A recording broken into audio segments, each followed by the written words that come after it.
এক সময় এক জঙ্গলে এক বুদ্ধিমান শিয়াল ও একটি রঙিন তোতা পাখি বাস করত।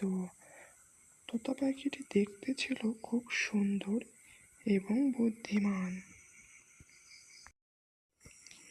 একদিন দুষ্ট শিয়াল তাকে দেখতে পেল এবং মনে মনে ভাবল, যদি তাকে ধরতে পারতাম তাহলে খুব মজা হতো।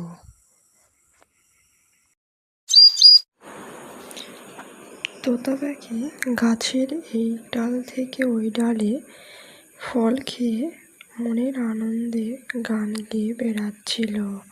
এমন সময় হঠাৎ শিয়াল পণ্ডিত সেখানে চলে আসে আর তোতা পাখিকে বলে, তুমি কি আমার বন্ধু হবে? আমার তোমাকে খুব ভালো লেগেছে। তোতা পাখি তখন বলে, তুমি কি আমাকে বোকা বানাতে চাও? শিয়াল হেসে বলে, আরে না, আমি তোমার বন্ধু হতে চাই। এরপর শিয়াল টুনি পাখিকে বলল, ওই জঙ্গলে একটি জাদুর ফল গাছ আছে, যেটি খেলে তোমার গলা আরো মিষ্টি ও সুন্দর হয়ে যাবে।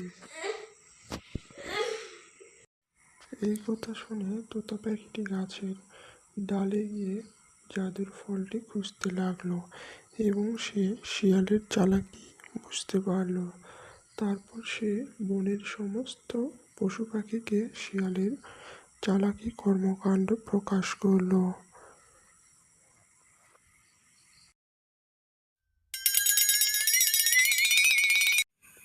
আর এতে শিয়াল খুবই লজ্জিত হয়ে সেখান থেকে চলে গেল।